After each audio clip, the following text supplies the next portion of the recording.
The council chamber stretched out like a cathedral made of glass and starlight. Through the massive windows, hundreds of human ships gathered in formation, their hulls catching the light of distant suns. Captain Heianwu stood at the observation deck, his weathered hands clasped behind his back, watching his people prepare to leave forever inside the chamber. Ambassador G1 stood before the Galactic Council one last time.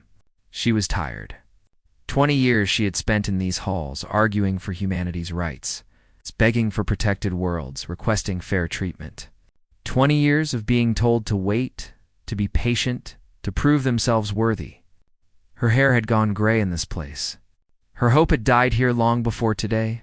The council members sat in their elevated seats, ranged in a circle that made anyone standing in the center feel small.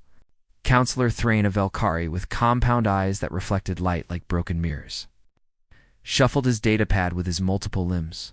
He seemed bored.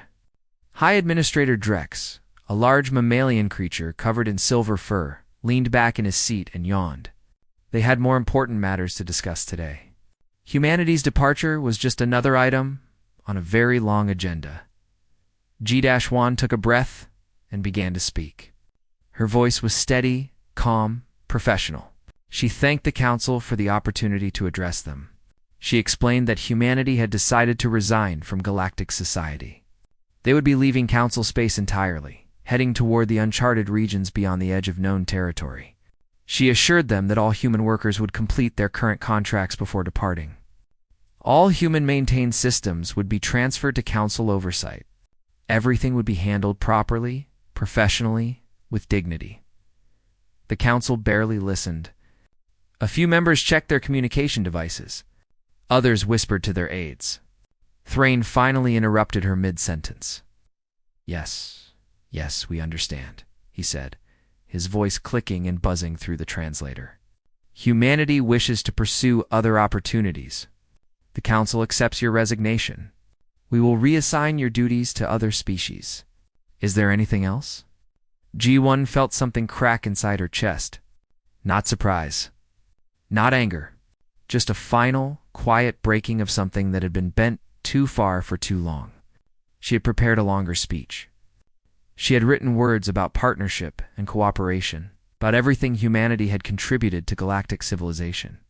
She had planned to remind them of the human engineers who built their space stations, the human soldiers who died defending their trade routes, the human farmers who fed their colonies, the human scientists who solved their problems, but looking at their faces, their empty expressions, their casual dismissal, she realized they would never understand. They had never seen humanity as partners. They had seen them as tools. Useful tools, perhaps, but nothing more.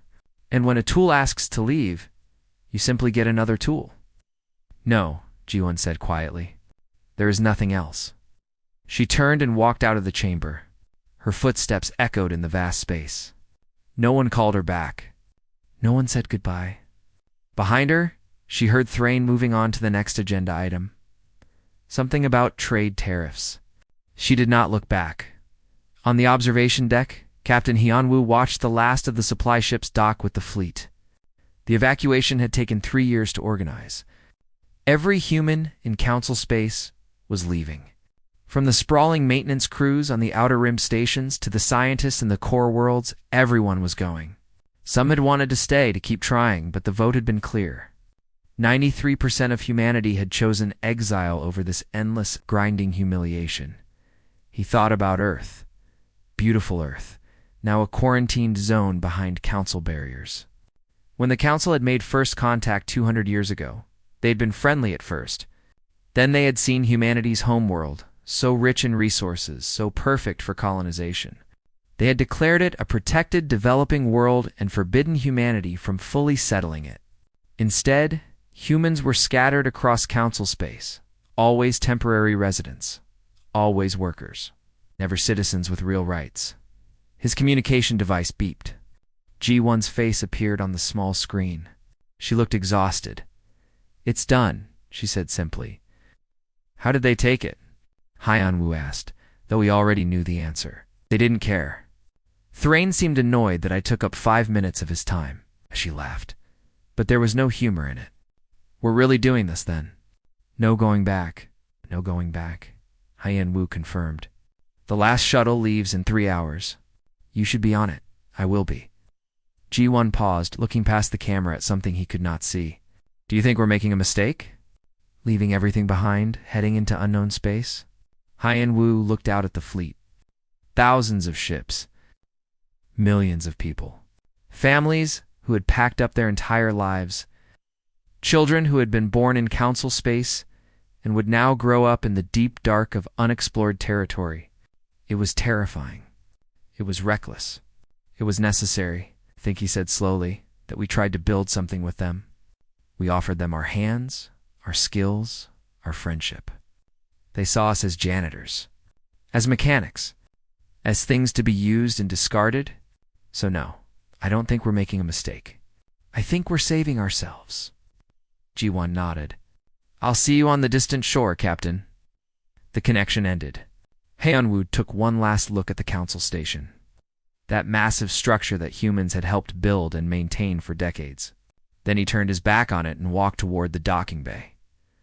3 hours later, the human fleet activated their jump drives. The destination was a region called the Shroud, a place where sensors went dark and navigation became a nightmare.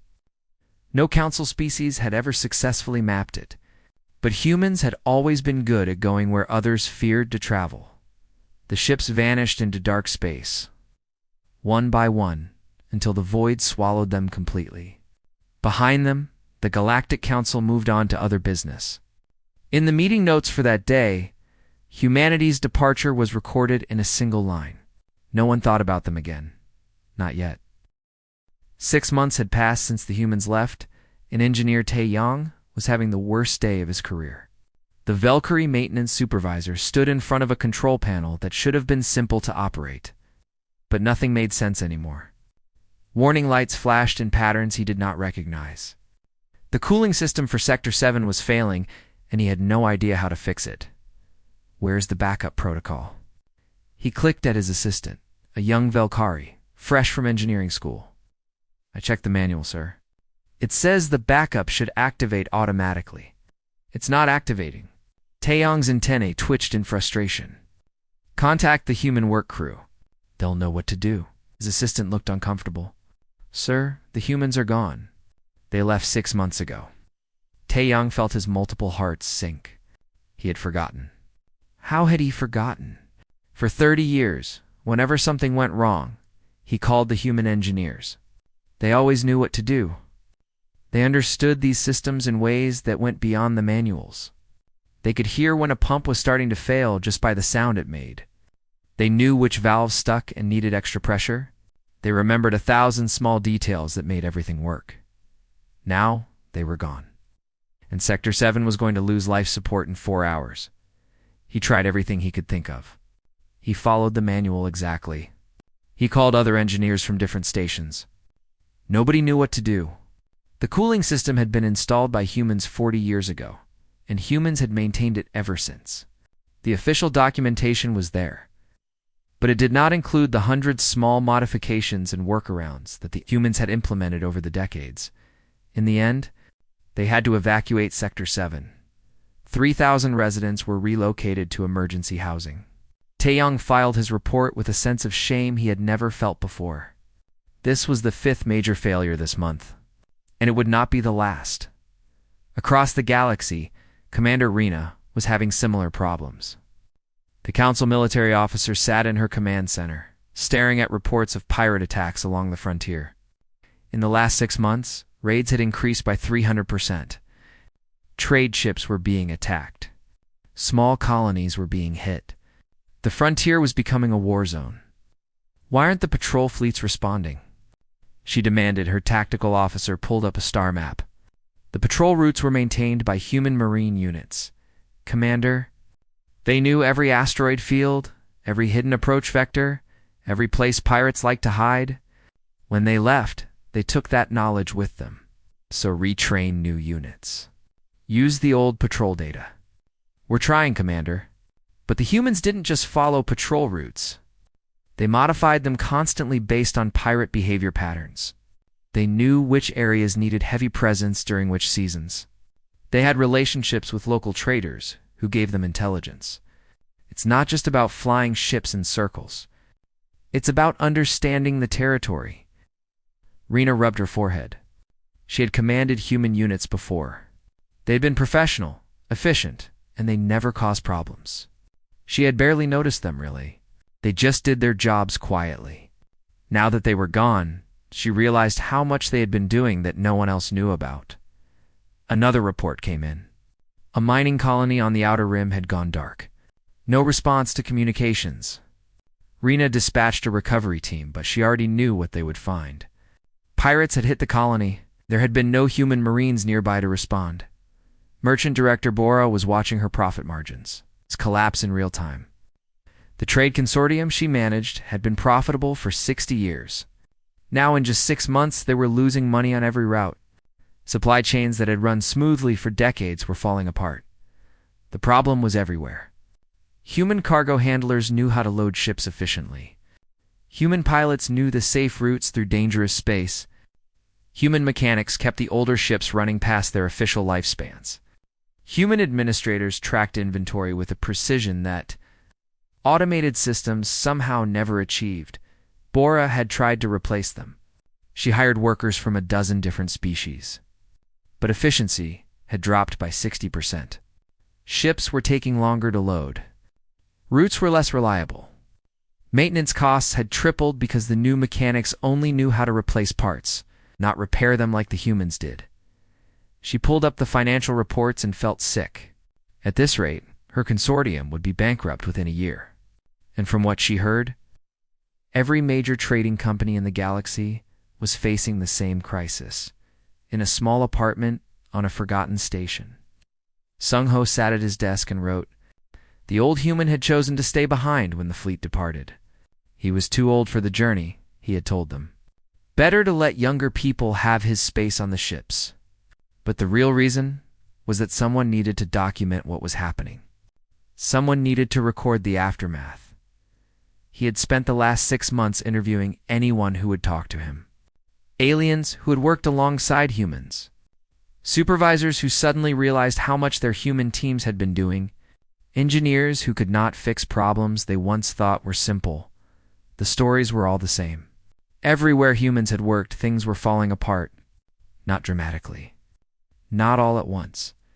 Just a slow, steady decay as systems failed, and no one knew how to repair them properly. Sung-Ho discovered something interesting in his research. The humans had not sabotaged anything when they left. They had followed all proper procedures.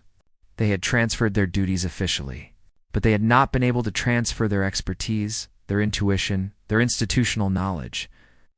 You could not write down in a manual how to tell when a pump was about to fail by the way it sounded.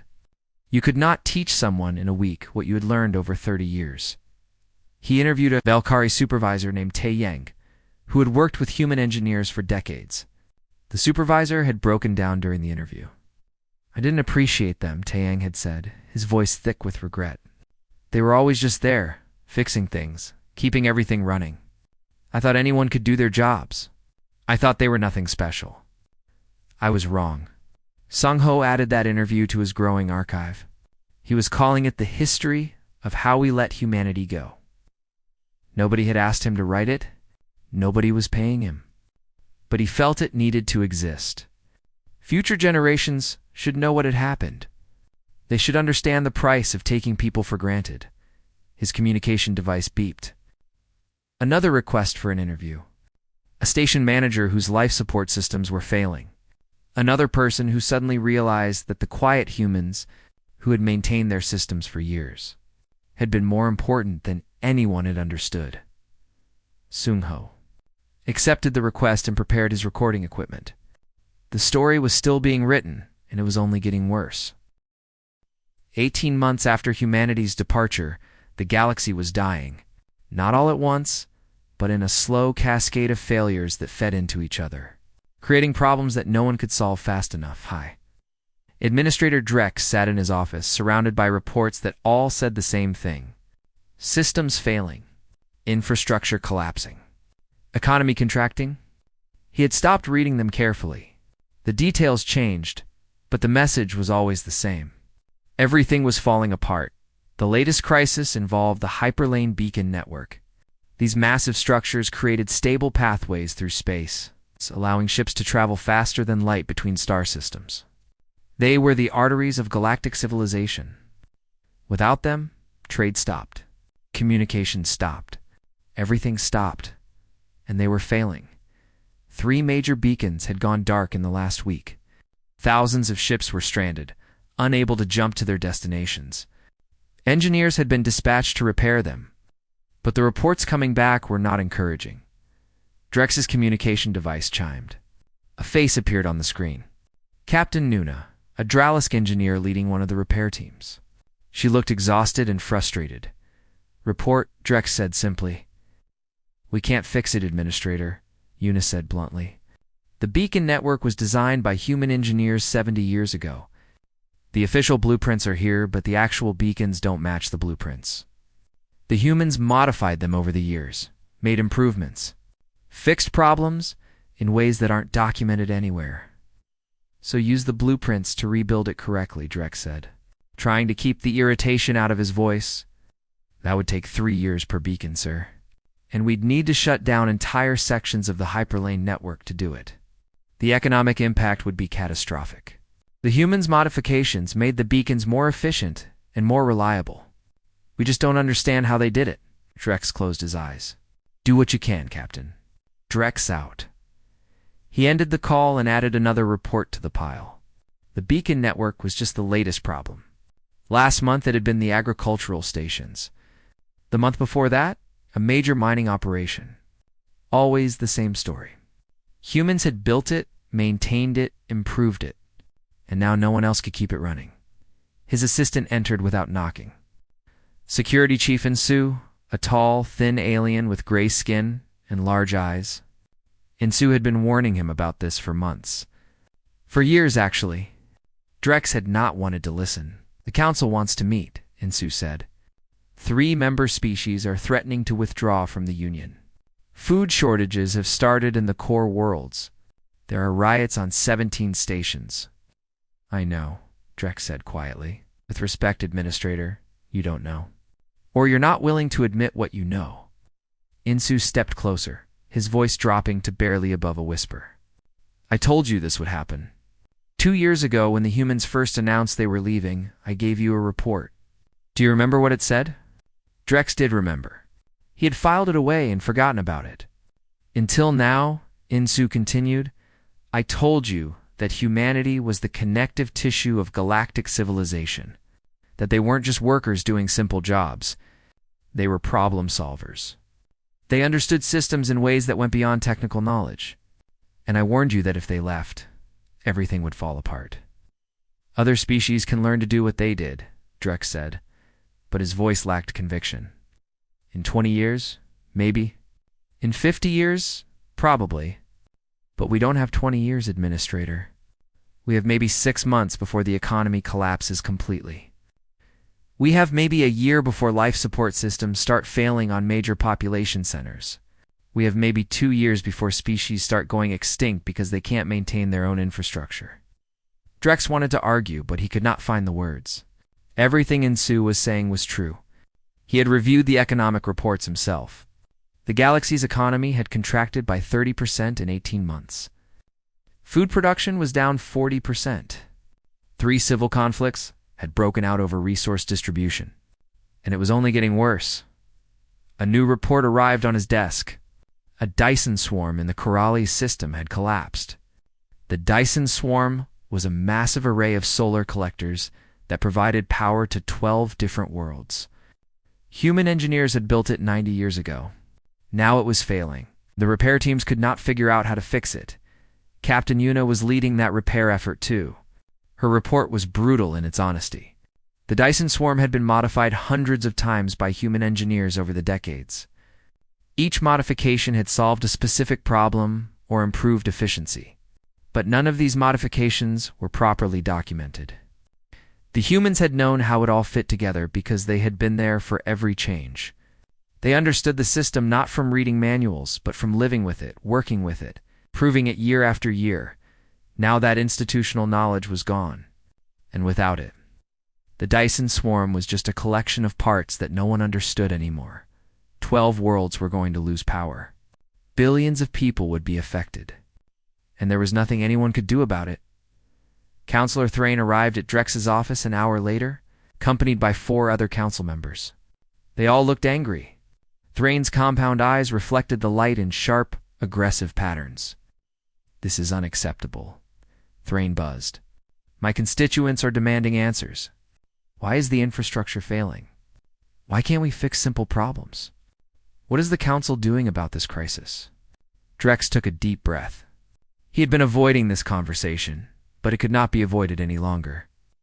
"The infrastructure is failing because the humans are gone," he said simply. "Every major system in this galaxy has human fingerprints on it, and we didn't appreciate what they were doing until they left." "That's impossible," another counselor said. "They were just workers. Maintenance crews. Anyone can do those jobs." "No," Insu interjected. "Anyone can read a manual and follow basic procedures. But the humans did more than that. They improved systems. They found creative solutions to problems. They maintained institutional knowledge across generations. And they did it quietly, without asking for credit, without demanding recognition. We took them for granted. And now we're paying the price." Thrain's antennae twitched in agitation. "So we bring them back. We offer them whatever they want. Full council membership.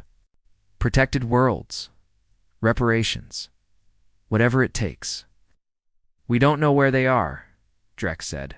"They went into the Shroud. Our ships can't navigate that region. We've tried to track them, but we keep losing their trail." The room fell silent.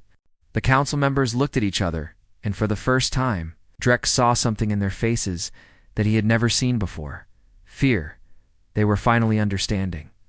The galaxy was falling apart, and the only people who knew how to fix it were gone, and they might never come back.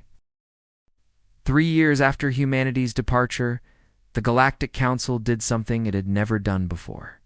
It admitted it had made a mistake, and it authorized the largest expedition in galactic history to find humanity and bring them back, Ambassador. Dalnem stood on the bridge of the expedition flagship, watching as 300 ships prepared for the journey into the Shroud. She was a Toreshi, a species known for their diplomatic skills and their patience. The Council had chosen her because they needed someone who could negotiate, who could convince humanity to forgive them in return.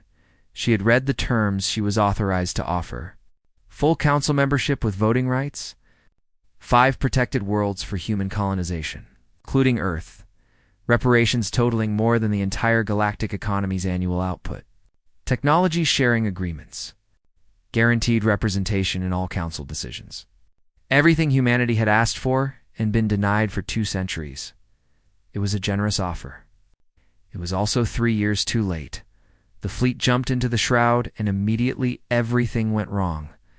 Sensors stopped working properly. Navigation systems gave conflicting readings. The strange physics of this region made faster-than-light travel unpredictable. Ships that should have stayed together in formation ended, cups separated by millions of kilometers. Dalnem's ship pressed forward, following the faint traces of human passage. They found the first waystation marker after 2 weeks of searching. It was a simple beacon, human design, broadcasting a basic message on repeat. First, marker. Follow the light. We'll leave breadcrumbs for anyone who needs to find their way back. The message was old, recorded shortly after the human fleet had entered the Shroud. Dalnem felt a small spark of hope. The humans had left a trail. They could be found. The expedition followed the markers deeper into the Shroud. Second marker. Third marker. Fifth marker. Each one took them farther from known space, into regions where no council ship had ever traveled. The journey was difficult. 2 ships had to turn back due to system failures. 3 more got lost and took weeks to rejoin the fleet.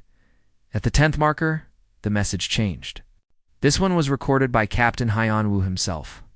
Dalnem recognized his voice from the historical records. This is Captain Hyanwu of the distant shore. If you're hearing this, you've followed us pretty far. I'm going to be honest with you. Turn back. This region is dangerous. The physics don't work right. You could lose ships. You could lose people, and at the end of this journey, you might not find what you're looking for. Dalnum ordered the fleet to continue. They had come too far to turn back now. Back in council space, things were getting worse. Sunjo, now quite old, watched from his small apartment as the galaxy tore itself apart. A second civil war had erupted, this time between three major council species fighting over food resources. Agricultural production had collapsed so severely that billions were facing starvation. The infrastructure failures had cascaded into something much worse. Power grids were failing. Life support systems were breaking down. Medical facilities could not maintain the complex equipment they depended on. Some worlds had regressed to pre-industrial technology levels because they could not keep their advanced systems running. Sung-Ho continued to document everything. His archive had grown massive. Thousands of interviews. Millions of words. The complete story of how a galactic civilization collapsed because it had failed to value the people who held it. Together, he had received a message from Navigator Kyun-Soo, a young human he had known before the departure. Kung-Soo had been born in council space, but had left with the fleet as a teenager. Now he was an adult, a navigator on one of the human ships. The message was brief. Old friend, we see that the council has sent ships to find us. They're following our trail markers. I want you to know that we're doing well out here. Better than well, actually. We've built something new, something good, and we're not coming back. I'm sorry. I hope you understand. Sung-Ho did understand. The humans had tried for 2 centuries to make a place for themselves in galactic society. They had worked hard. They had been patient. They had contributed more than anyone had acknowledged. And in return, they had been treated as second-class residents, as useful tools, as people who did not deserve respect or recognition. Why would they come back to that? Even with promises of better treatment, even with offers of full membership, why would they return to a society that had shown them again and again that it did not value them? The expedition fleet reached the 15th marker 3 months into their journey. They had lost 7 ships by this point. The strange physics of the shroud had claimed some. Equipment failures had forced others to turn back. The remaining ships were showing signs of stress. Hulls were developing microfractures. Power systems were becoming unreliable. This marker contained another message from Captain Hyenwoo. His voice sounded older now, tired, but also peaceful. We tried to build with you, the message said. We offered our hands, our skills, our friendship. You saw us as tools, as janitors, as things to be used and ignored. We're not angry.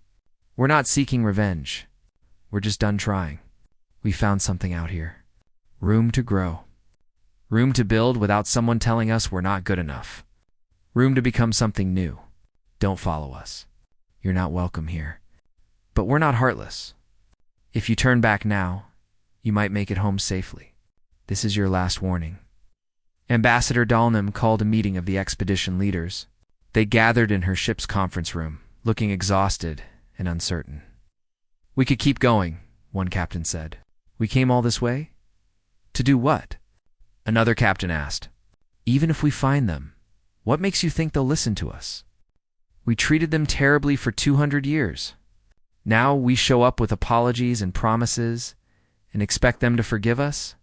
Dalnum thought about the offers she was authorized to make. So generous. So comprehensive. So late. She thought about everything she had learned about humanity during her preparation for this mission. They were stubborn. They were proud. They valued dignity over comfort. They remembered when they had been wronged. We turn back, she said finally. We're losing ships. We're pushing into territory we don't understand. And even if we found them, Captain Hyenwoo is right. Why would they return with us? The vote was unanimous. The expedition fleet turned around and began the long journey home. Behind them, deeper in the shroud, humanity continued building their new civilization. Alone, free, and finally at peace. 5 years after humanity left, Sung-Ho was dying.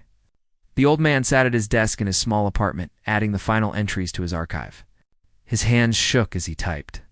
His eyesight was failing. But he needed to finish this. Someone needed to know what had happened. Someone needed to understand. The galaxy around him was unrecognizable. The Galactic Council had fractured into 7 competing factions, each fighting over the scraps of civilization. 3 member species had gone extinct in the conflicts. 4 more had lost the ability to maintain spaceflight and were trapped on their home worlds. Billions had died from starvation, infrastructure failures, and war. It had not been a dramatic collapse. No massive explosions. No single catastrophic event. Just a slow, grinding decay as complex systems failed one after another and no one could fix them.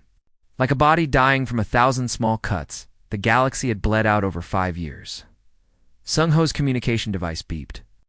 A message from beyond the shroud. His heart jumped. He knew who it was before he opened it. Navigator Kung-Su's face appeared on the screen. The young man looked healthy, happy even. Behind him, Sung-Ho could see the interior of a ship unlike anything in Council space. Human design, but evolved. Better. "Hello, old friend," Kunzu said, smiling sadly. "I heard you're not doing well. I'm sorry I can't be there with you. But I wanted you to know that we're thinking of you, all of us. You stayed behind to record our story, and we're grateful for that. Your archive will matter. Someday people will want to understand what happened. And you made sure the truth was preserved." Kyung-Soo paused, looking at something off-screen. When he turned back, his expression was more serious. "I'm coming back to Council space. Just me, in a small ship. I'm bringing something from all of us. A final gift. I'll see you soon." The message ended. Sung-Ho sat back in his chair, tears running down his weathered face. He had not seen another human in person for 5 years. The thought of seeing Kyung-Soo one more time filled him with a joy he had not felt in so long. 10 days later. A ship emerged from the shroud. Council sensors detected it immediately. The design was human, but completely different from anything in their records. Sleeker, more efficient. The ship moved through space with a grace that Council vessels could not match. High Administrator Drex. Now an old man himself watched the ship approach from his office. He was the last remaining member of the original Council. All the others had died, been removed from power, or fled to save themselves. He ruled over ruins now. Over broken stations and failing systems and dying worlds, the human ship docked at the central station without requesting permission. Kung-Soo walked through the corridors, and people stopped to stare. Some had never seen a human before. Others remembered them from before the departure and felt a complex mix of emotions, shame, regret, hope. Kung-Soo arrived at Sung-Ho's apartment first. The old man was waiting by the door. They embraced without words. Sung-Ho was crying. Kyung-Soo held him gently, careful of his fragile bones. "I finished the archive," Sung-Ho whispered. "It's all there. Everything that happened. Everything we lost." "I know," Kyung-Soo said. "And it matters. We'll make sure it's never forgotten." They talked for hours. Sung-Ho told him about the collapse, about the wars, about the species that had died. Kung-Soo told him about humanity's new home, about the megastructures they were building in the deep dark, about the children being born who would never know what Council space looked like. "Are you happy?" Sung-Ho asked. "Out there, away from all this." Kyung-Soo thought about it carefully. "Yes, we're free. We're building something that's ours. No one tells us we're not good enough. No one treats us like tools. We have room to grow and become whatever we want to be. It's hard sometimes. The shroud is dangerous. But it's worth it." "Good," Sung-Ho said, smiling. "That's good." The next day, Kung-Soo met with High Administrator Drex. The meeting took place in the council chamber. It's that vast space of glass and starlight that was now empty and dark. Most of the lights had failed. No one had been able to repair them. Drex looked at the young human and felt shame wash over him. This was what they had dismissed. This was what they had treated as lesser. Kung-Soo stood tall, confident, and completely at ease. He carried himself like someone who knew his worth. "I have a message from humanity," Kung-Soo said, his voice echoing in the empty chamber. "And I have a gift." "A gift?" Drex asked, confused. Kung-Su placed a data storage device on the council table. This contains technical documentation. Instructions for repairing the critical systems that are failing throughout council space, the beacon network, the Dyson swarms, the agricultural stations, the life support systems, everything the humans built and maintained. We've compiled it all. Step-by-step instructions that anyone can follow. Drex stared at the device. Why? Why would you help us? After everything we did to you? Because we're not you, Kung-Su said simply. We don't let people suffer just because they wronged us. We remember what it was like to be powerless, to watch people die because others wouldn't help. We won't be like that. This information might save billions of lives. So we're giving it to you. And in return, Drex asked, what do you want? Do you want to come back? We can offer you anything. Full council membership. Protected worlds. Whatever you need, Kyung-Su shook his head. We're not coming back. Ever. We've moved on. We've built something new out there. Something better. This is goodbye. The final goodbye. Use the information we've given you. Save who you can save. But don't look for us again. Don't send expeditions into the Shroud. You're not welcome in our space. Do you understand?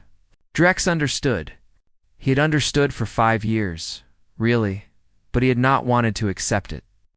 Some mistakes could not be fixed. Some goodbyes were final. Some bridges, once burned, could never be rebuilt. I'm sorry, Drex said, and he meant it. For everything. For how we treated you. For not seeing your value until it was too late. I know you are, Kyung-Su said. But sorry doesn't change anything. We tried to tell you. We tried to show you. You didn't want to listen. And now, here we are. He turned to leave, then paused at the door. For what it's worth, we don't hate you. We're not angry anymore. We're just done. We wish you well. We hope you can rebuild, but we won't be part of it. Goodbye, Administrator. Kwang-Su left. Drex watched him go, then looked down at the data device. A gift from people they had wronged. Knowledge freely given to those who had refused to value it. When it was offered with hands and hearts attached, he called a press conference that evening. For the first time in 5 years, he told the truth publicly. He admitted that the Council had been wrong about humanity. He admitted that they had taken them for granted. He admitted that the collapse of galactic civilization was their own fault. And he announced the gift humanity had given them. The technical documentation that might save billions of lives. People watched the broadcast. Across the shattered remains of Council space, some felt grateful. Some felt ashamed. Most just felt tired. Kyung-Su returned to his ship. Before he left, he visited Sung-Ho one more time. The old man was very weak now. They both knew he did not have much time left. Thank you for staying, Kyung-Su said. Thank you for recording everything. Your archive will teach future generations. They'll understand what we gave them, what they lost. Will there be future generations? Sung-Ho asked. Out there in your new home? Yes, we're growing. We're thriving. In 50 years, in 100 years, humanity will be stronger than ever, and we'll be free. Truly free. Good, Sung-Ho whispered. Then it was worth it. Sung-Ho died 3 days later. Kyung-Su took his body and his archive back through the shroud. The old man would be buried in humanity's new home.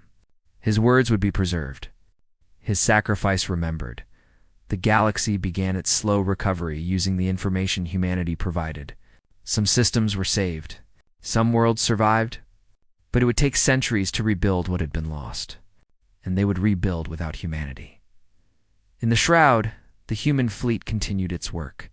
They built megastructures that defied imagination. They explored strange new physics. They raised children who had never known the humiliation their ancestors had endured. They became something new, something wholly their own, and they never looked back.